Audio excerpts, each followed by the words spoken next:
하나님 아버지, 우리 주 예수 그리스도로 보낸 은혜와 평강이 이 자리에 계신 여러분과 함께 하시길 주님의 이름으로 축원합니다. 오늘 교회력 복음서 본문인 누가복음 8장 말씀에서 예수님께서 배에서 내리신 곳을 본문에서는 거라사라고 그렇게 보도하고 있습니다. 하지만 이곳이 어디인지 그리 확실하지는 않은 것 같습니다. 왜냐하면 똑같은 본문인 마태복음에서는 이곳을 가다라라고 하는 지방으로 표기를 하고 있고, 또 고고학자들은 아예 전혀 다른 지역인 프루시라고 하는 곳으로 그렇게 설명하기도 합니다. 아마 이렇게 논란이 많은 이유는 누가복음 8장 33절에 보면 돼지들이 비타이기에서 내려서 호수로 몰살했다라고 하는 구절에서 기록되는데요. 지도상을 펴놓고 펼쳐보면 이 거라사라고 하는 이 도시에서는 돼지를 그렇게 때로 키울 만한 그런 장소도 없고, 비타이길이나 어떤 바다에 가까운 그런 곳이 보이지를 않기 때문입니다. 그래서 복음서 기자가 아마 지역 이름을 착각했거나 아니면 성경을 필사하는 과정에서 철자를 잘못 받아 적은 게 아닌가, 그냥 나름대로 추측해 볼 뿐입니다. 하지만 그 장소가 지금 거라사이든지 아니면 가다라이든지 후르시든지 상관은 없을 것 같습니다. 그래서 오늘 계속해서 이 거라사라고 하는 지명을 계속 사용을 하려고 합니다. 중요한 것은 이곳이 어느 곳이건 간에 사실은 모두 다 이방 땅이고 모두 다 근접해 있는 도시거든요. 이방 땅이고 유대인들이 살지 않는, 유대인과는 전혀 상관없는 외국이라는 점만 확실하면 될 것 같습니다. 이 누가복음에서 이 거라사 사건이 중요한 이유는 예수님이 이방 땅에 가셔서 행하신 유일한 사건으로 이 누가복음에서 제시되기 때문입니다. 이 누가복음서에서는 이 사건을 통해서 유대와 사마리아와 땅끝까지 미치는 이 복음의 능력이 어떤 것인지 우리에게 말하고자 한 것 같습니다. 오늘 본문으로 들어가 보면 갈릴리에서 배를 타고 남동쪽으로 이 거라사 지방에 도착했을 때 가장 먼저 예수님을 맞았던 사람이 있었죠. 그 사람은 정상이 아니라 귀신 들린 사람이라고 성경은 우리에게 보도합니다. 이 귀신 들린 사람의 모습을 한번 성경을 비추어서 한번 상상을 해보았으면 좋겠어요. 성경에서는 옷을 입지 않고 무덤 사이에 살았고 쇠사슬로 몸을 감았지만 이것을 끊어낼 정도로 괴력이 있었고 소리지면서 뛰어다니던 사람이라고 보도합니다. 여기에 조금만 더 살을 붙여보면 이 사람은 분명히 씻지 않아서 냄새가 날 터이고, 머리는 깎지 않아서 치렁치렁 할 터이고, 허기를 채우기 위해서 땅이나 나무에서 손에 잡히는 대로 다 입안에 우걱우걱 집어 넣으면서 생계를 뿌려가던 사람이었던 것 같습니다. 그런 사람 상상만 해도 참 흉측하죠. 아마 제가 이 모습을 상상을 해보니까 어릴 적에 이불 뒤집어 쓰고 동네 형 누나들하고 귀신 이야기 할 때 등장하던 그 사람, 그 모습으로 딱 그대로인 것 같습니다. 그런 사람이 우리 옆을 지나간다고 한번 생각을 해보면 그런 것조차도 참 소름 끼치는 일일 텐데, 어느 날 갑자기 우리 앞에 와서 딱 그러는 거예요. 이름을 딱 부르면서 나 당신 누군지 알아? 그러면서 저에게 그렇게 다가온다면 참 기겁할 일일 것 같습니다. 근데 오늘 복음서 이야기가 바로 이런 사람과 이런 식으로 만나는 예수님의 이야기이죠. 이 사람은 분명히 겉으로 보기는 완전 최악입니다. 그런데 이 광인이 예수를 만나자마자 이 예수님의 정체를 알아보고 나 좀 괴롭게 하지 말아달라고 그렇게 간청합니다. 귀신이 예수님을 먼저 알아보는 것도 참 신기한데요. 귀신이 나를 무적행으로 보내지 말라고 예수님께 부탁을 하는데, 그 뜻은 귀신도 역시 자유를 갈망한다고 하는 그런 뜻이 됩니다.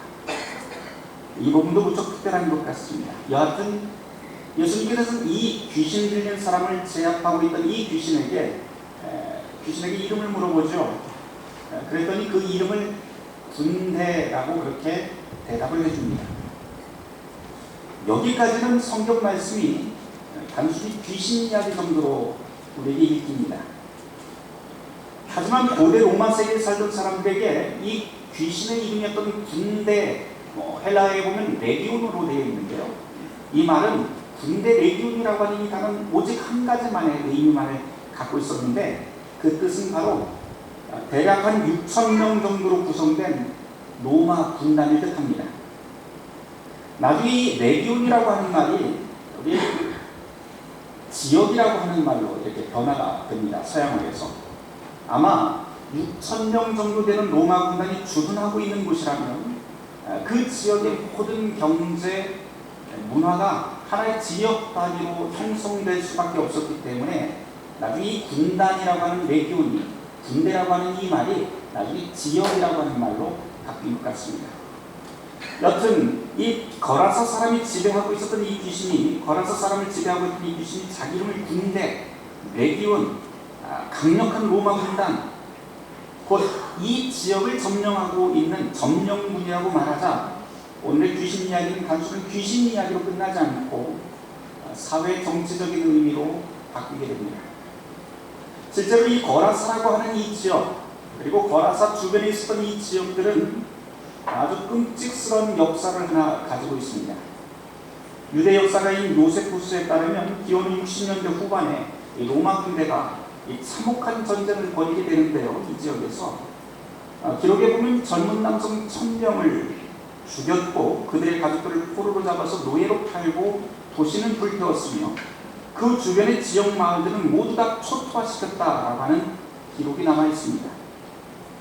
물론 오늘 우리의 복음서 본문에 나와 있는 이 거라사 관인의 사건은 예수님께서 살아생전의 사건이기 때문에 사실 이 요세푸스의 이 역사하고는 그리 연관은 없습니다. 하지만 누가복음 기자가 아마도 이런 참혹한 사건을 나중에 기억을 하고 그것을 염두에 두고 썼을지도 모를 일인 것 같습니다. 그렇게 따진다면 이 누가복음에서 거라사 관인이 지금 집으로 삼고 있었던 이 레기온, 이 삼고 있었던 이 무덤이라고 하는 것은 어쩌면 로마 군대 때문에 희생당했던 사람들의 그 무덤으로 생각할 수 있을 것 같습니다. 다시 본문을 한번 돌아가 보죠. 이 군대 귀신이 예수님께 살려달라 간청을 합니다. 그래서 예수님께서는 돼지떼에게 그 귀신들을 들어가게 한 후에 호수에 몰살시켜버리게 됩니다. 오늘 복음서 본문을 제가 깊게 묵상을 하면서 떠오른 하나의 생각은 이게 단순한 퇴마 이야기가 아니구나라고 하는 겁니다. 만약 이것이 귀신을 쫓아내는 퇴마 이야기라고 하면 귀신을 쫓은 다음에 모든 것이 다 해피엔딩으로 끝나야 되죠. 그런데 성경을 쭉 읽어보면 전혀 다른 방향으로 오늘 이 거라사 관인의 이야기가 변화되고 있습니다. 아주 인상적인 지점이 있는데 그것은 귀신 들렸던 사람이 치유받은 다음에 그때로부터 시작을 하죠. 귀신 들린 사람이 치료를 받았으니 사실은 정상인들이 마을 정상이라고 자부하고 있던 이 마을 사람들이 무척 기뻐하고 응원해주고 해야 되는 게 그게 정상적인 상황이겠죠. 오늘 성경을 보면 마을 사람들은 귀신 들린 사람이 정상인이 되었을 때 전혀 기뻐하지 않습니다. 게다가 귀신을 제압할 수 있는 이 능력 있는 사람, 바로 예수님이 그들 앞에 있는데도 불구하고 기뻐하기는커녕 37절에 보면 뭐라고 나와 있냐면 크게 두려워하며 떠나달라 하면서 예수님께 간청합니다. 이쯤 되면은 누가 귀신 들리는 사람이고 누가 정상인인지 완전히 헷갈릴 정도가 됩니다. 29절 말씀으로 보건대 이 마을 사람들은 귀신이 사는 곳을 분명하게 알고 있었고요. 귀신 들린 사람을 제어하기 위해서 상당한 시간과 비용도 들였던 게 확실한 것 같습니다. 이 마을 사람들은 그렇게 귀신을 격리시키고 억제하면서 동네에서 자기네들 삶을 영위하는 데 익숙해져 있었던 것이죠. 완벽하게 제어는 못했지만 귀신의 광기를 참아가면서 살았다고도 할 수 있습니다. 어찌 보면 이 마을 사람들은 그렇게 사는 것이, 그렇게 참아가면서 사는 것이 최선이라고 생각했고, 내가 최선을 다했으니 이제 더 이상 저 사람에 대해서는 관심 들 필요가 없겠다라고 생각했을 수도 있습니다. 내 생활 공간에 피해만 없으면 된다라고 하는 것이 이 거라사 마을 사람들의 기본적인 삶의 태도인 것이죠. 그렇게 평탄하게 살아가던 마을에 하나님의 선한 능력이 나타납니다. 예수님이 귀신을 완전히 제압하고 몰살시키는 사건입니다. 그런데 이 선한 하나님의 능력은 마을 사람들에게 선한 경외감으로 받아들여지지 않았고 감사의 조건으로 받아들여지지 않습니다. 오히려 무서워했고 그런 능력을 가진 예수에게 찾아와서 마을에서 제발 좀 떠나달라고 그렇게 요구하기까지 합니다. 무척 엉뚱한 일이 벌어진 것이지요. 도대체 그 이유가 무엇일까요? 오늘 본문을 조금만 주의 깊게 살펴보면 이것은 단순한 두려움의 문제가 아니라고 하는 것을 확인할 수 있게 됩니다. 마을 사람들이 예수를 무서워하며 떠나달라고 요구했던 건 예수님의 능력이 그 마을 사람들의 경제적인 문제에 영향을 미칠 것이라고 판단했기 때문입니다. 여기서 돼지떼의 역할이 아주 중요하게 드러납니다. 돼지는 유대인들에게 부정한 동물이죠. 그래서 먹거나 키워서는 절대 안 되는 동물입니다. 하지만 이곳은 지금 거라사라고 하는 유대 땅이 아니고 이방 땅입니다. 외국입니다. 게다가 이곳을 점령하고 있는 것은 로마 군단이었는데요. 이 로마 군단의 돼지고기를 제공하는 곳이 바로 이곳이었던 것 같습니다. 그러니 로마 군단에게 6,000명, 7,000명 되는 그 군단에게 돼지고기를 공급하고 있던 이 지역 경제의 가장 큰 수입원은 무엇일까요? 다름이 아니라 바로 이 돼지떼가 됩니다. 사정이 이렇다 보니 돼지를 몰살시킨 이 장군인 예수를 절대로 이 마을 사람들이 좋게 볼 수 있는 일은 아닌 것 같습니다. 예수님께서 이 마을에 계속 머무는 한 이 지역의 경제 사정은 절대로 좋아질 리 없습니다. 그러니 예수에게 떠나달라고 요청했던 이 마을 사람들의 심정도 사실 어느 정도는 이해가 갑니다. 이 사건은 오늘 우리에게 특별한 점을 꼬집어줍니다. 우리 생각에 복음이라고 하는 것은 한 사람의 마음과 삶을 변화시킨다고 믿어 의심치 않지요. 하지만 그 복음이 우리의 경제 생활에 영향을 미치고 우리 경제를 움직인다라고 하는 그 생각까지 확장되지는 않습니다. 그러나 분명히 성경에서 나오는 이 복음이라고 하는 것은 우리의 몸과 영혼뿐만 아니고 우리의 경제까지도 움직입니다. 한 개인의 돈 씀씀이부터 시작해서 사회 공동체 그리고 국가의 경제까지도 움직일 수 있는 것이 바로 복음입니다. 제가 여기서 여러분에게 말하고자 하는 것은 예수 믿어 부자 된다라고 하는 그런 말이 아닙니다. 예수의 복음이 들어가면 그것은 반드시 우리의 수입과 지출에 영향이 있기 마련입니다. 이전에 어떤 새로운 지출 항목들이 생길 수 있고 때로는 그 복음 때문에 돼지 사업이 타격을 입었듯이 피치 못할 우리의 경제적 어려움도 직면할 수 있게 됩니다. 작게는 전에는 전혀 관심조차 없던 소외계층이 복음 때문에 눈에 들어오기 시작합니다. 그래서 그 계층들을 위해서 고정적인 지출을 하고 사회 변혁을 위해서 힘을 쓰고 있는 언론, 사회단체를 위한 지출, 미래를 위한 장학사업, 탈북 청소년과 미혼모에 대한 후원, 저 멀리 빈곤 국가들의 아동, 그리고 지구 환경을 위한 지출 항목들이 복음 때문에 늘어날 수 있습니다. 국가와 단체에 복음이 들어간다면 민족주의나 배타주의 대신 다양성을 인정하고 소수자와 약자를 돌보는 그런 복지와 인권 시스템에 돈이 들어가게 마련입니다. 뭐 그리 거창하게 말할 것도 없을 것 같습니다. 자린고비 같은 공생원이 기쁜 마음으로 자기 지갑을 열어서 왕따 당하고 있는 동료와 친구를 찾아가서 밥 한 끼 기분 좋게 사고 손잡아주고 기도해주는 일, 이처럼 사소한 일도 복음이 우리 경제에 미치는 영향이라고 할 수 있습니다. 이처럼 복음이 들어간 곳엔 반드시 우리의 수입과 지출 항목에 변화가 생겨납니다. 그때 그리스도의 뜻과 가치를 가슴에 담고 사는 사람이라면 분명히 그런 경제의 변화, 그 나눔을 기쁨으로 받아들이기 마련이죠. 그런데 오늘 성경에 나와 있는 이 고라사 사람이라는 거죠. 이 사람들은 고침받은 사실, 치유의 능력자가 자기들 곁에 있다는 그 사실에 대해서 전혀 감동하지 않습니다. 오히려 제일 먼저 손익계산을 한 다음 손실이 크다는 것을 직감하고 그런 손실의 미래를 두려워합니다. 물질이 있는 곳에 마음이 있다라고 하는 마태복음 6장 21절의 말씀은 사실 이런 경우에도 그대로 해당이 됩니다. 그러니 예수를 믿기 전과 믿은 후에 자기의 경제지출 항목의 변화가 없다면 그것도 우리 신앙생활에 무언가 문제가 있다고 하는 적신으로 받아들여도 될 것 같습니다. 사실 이런 메시지는 복음서에서 일회성으로 끝나지 않습니다.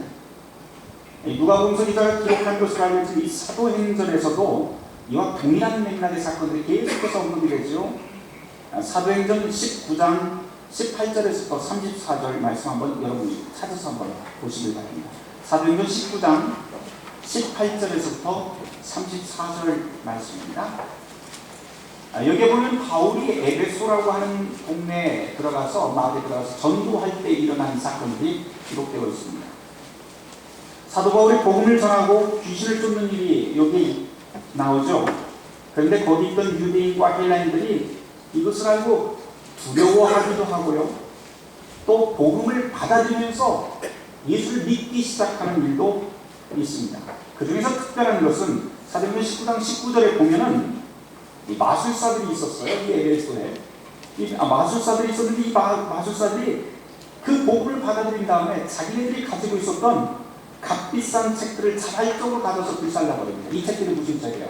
마법 주민이 적혀있던 그런 책이잖아요. 주문 적혀있던 주문서적인데 사실 이 사건을 경제적인 손익으로 따져본다면 분명히 복음을 받아들인 이 마술사들의 입장에서는 자기네들의 밧줄이 끊어진 겁니다. 그렇죠. 그런데 이 에베소 사건은 여기서 끝나지 않고 계속 이어집니다. 이 일이 있은 후에 에베소에서 큰 소동이 일어나게 됩니다. 아데미 신상을 조각해서 만드는 상인들이 벌떼같이 일어나서 이 지역은 신전 중심의 지역 경제가 돌아가고 있는데 당신 때문에 모든 지역 경제가 다 박살나버렸다고 하면서 어떻게 해요? 바울을 잡아 죽이려고 합니다. 여하간 누가복음서 기자는 이런 식으로 복음이라고 하는 것은 한 개인의 영혼과 삶에만 영향을 미치는 것이 아니고 우리의 모든 경제 문제와도 직결되어 있다라고 하는 것을 강조합니다. 그리고 이 복음이 경제 문제에 연관되어 있을 때 어떤 사람은 기쁨으로 받아들이고 또 어떤 사람은 두려워하며 격렬하게 거부한다는 것도 또한 지적합니다. 분명한 것은 하나님의 뜻을 품에 품고 사는 사람들에게는 이런 일이 반드시 일어난다라고 하는 것입니다. 그러고 보면 이 누가복음서 오늘 우리가 읽은 이 거라사 광인의 사건은요, 복음의 삶을 살아가려고 하는 모든 사람들에게 미리 예방주사를 놓는 것 같은 그런 느낌마저 듭니다. 하나님의 뜻을 안고 살아가는 모든 선교의 현장에는 반드시 걸림돌들이 있습니다.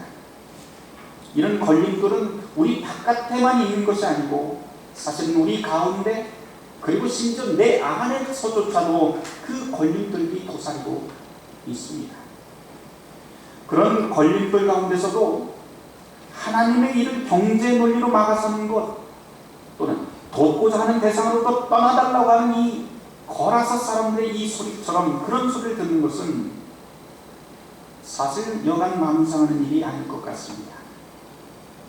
그러나 그런 일이 선교 현장에서 일어나는 건 매우 자연스러운 일이니 그리스도의 뜻을 따라 사는 사람 모두 다 마음 단단히 먹고 이 길을 가야 된다 라고 하는 내용으로 오늘 복음서 말씀이 읽힙니다.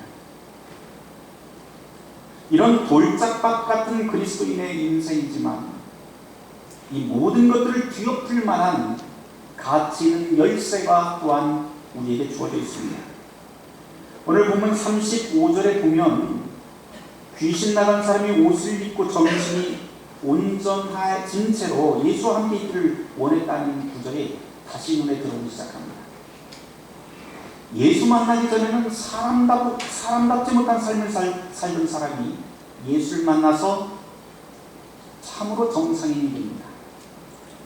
이 사람이 예수를 만났던 그 순간은 잠깐이었고 그 경험은 잠깐이었지만 참으로 극적으로 이 사람의 모든 인생이 변하게 됩니다. 이 순간에 예수님께서 이 사람을 향해서 바라셨던 요청이 하나 있었죠. 39절 말씀인데요. 예수님이 딱 한마디 하십니다. 집으로 돌아가 하나님이 너한테 어떤 일을 행하셨는지 말해라 라고 말합니다. 그리고 이 사람은 기쁨으로 그런 삶을 살게 됩니다. 이 사람이 예수를 만난 시간의 분량으로 따지자면 어쩌면 우리 눈에 보이지 않을 만큼 작은 겨자씨 같은 순간이라고 할 만합니다. 그러나 이 작은 경험의 순간이 이 사람의 인생을 통째로 바꿔버립니다. 그리고 남은 생을 모두 다 이 경험의 증언자로 살게 됩니다. 그 경험은 어디서 비롯됐습니까? 바로 예수를 만나 얻은 사건이고 예수 안에 있었던 그 하나님의 능력이 바로 예수를 떠나서는 생각할 수 없는 것이라고 하는 것을 이 사람에게 각인시켜 이렇게 됩니다. 39절 말씀에서 하나 더 중요한 걸 좀 발견하고 싶습니다. 예수님께서는 39절 말씀을 쭉 말씀을 하시면서 당신의 능력을 당신의 것으로 자랑하지 않습니다. 나 잘했지? 나 멋지지? 이런 말 하지 않습니다. 뭐라고 합니까? 하나님께서 하신 일이다 라고 말씀하죠. 주님께서는 이런 식으로 언제나 당신의 일, 당신의 말씀을 듣는 모든 사람들에게 나를 보는 것이 아니라 바로 위에 있는 하나님을 봐야 된다라고 이렇게 가르쳐 주십니다. 그런 다음에 이 광인은 치료받은 사람은 어떻게 해요? 하나님을 알리는 삶으로 그렇게 구절에서 그 다음 구절에서 나온 것이 아니라 예수의 이야기를 전하게 됩니다.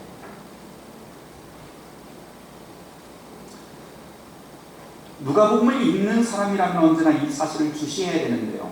예수를 따르는 그리스도인이라면 당연히 예수님처럼 하나님을 드러내는 삶을 살아야 됩니다. 끝으로 한 가지만 짚고 오늘 설교를 마치려고 합니다. 오늘 거라사 이야기의 시작은 사실은 거라사 반대편에서 시작이 되죠. 갈릴리 반대편인데요. 그 이야기가 누가복음 8장 22절 말씀부터 시작합니다.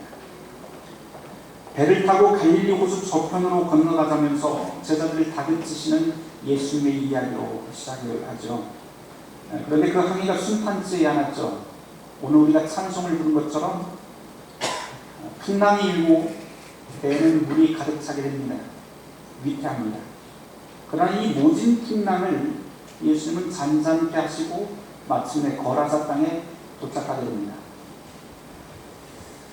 여러분, 그런데 왜 예수님이 이런 무모한 여행을 시작하셨을까요? 억지로 가자고 제자들을 재촉해서 그쪽으로 가셨는데 무엇 때문에 그쪽으로 가셨을까요? 예수님의 여행 경로를 보면 참 이상합니다. 풍랑을 뚫고 간 그곳에 다른 용무를 했다는 기록이 하나도 없습니다. 걸어서 광인을 만나고 곧장 다시 돌아옵니다. 이게 무슨 뜻일까요? 주님의 행선지, 목적지는 애초부터 걸어서였고 애초부터 이 광인을 만나는 것이 배를 탄 목적이었다라고 하는 것입니다. 거기서 귀신 들린 거라사 광인은 단 한 사람을 뜻하는 것이 아니라 바로 생명의 기회를 박탈당한 모든 사람들의 대표가 됩니다. 군대처럼 강력하고 압도적인 힘에 눌려서 몸과 마음이 묶인 사람, 아무리 노력해도 극복될 수 없는 사회의 높은 담장 때문에 주저앉은 사람, 갑질당하는 사람, 병들어 기댈 곳 없는 사람, 정상인의 사회에서 내쳐진 사람, 미래가 보이지 않아 미쳐버릴 것 같은 사람, 수면제 없으면 한시도 잠을 못 이루는 사람, 우울증으로 매순간 자살을 꿈꾸는 사람, 건강치 못한 자녀 걱정 탓에 영혼까지 탈진한 사람 등등 희망의 동네에서 격리된 모든 사람들이 바로 거라사 황입니다. 그런 사람을 찾아 예수님은 풍랑을 뚫고 찾아가십니다. 그리고 예수의 이름을 부르며 손잡아 달라고 하는 사람의 호소를 절대 외면하지 않고 그의 손을 붙잡아 주십니다. 그리고 그분의 응답은 한 사람의 치유로 끝나지 않지요. 참으로 자유롭고 충만하게 살아가야 할 인간의 모습을 파괴하는 모든 풍랑들을 주님께서는 잠잠케 하고 압도하면서 당신의 나라를 우리 가운데 이루어 가시는 분입니다. 예수 그리스도, 바로 그분이 저와 여러분의 위로가 되며 힘이 됩니다. 모든 지각에 뛰어난 하나님의 평강이 그리스도 예수 안에서 너희의 마음과 생각을 지키시리라.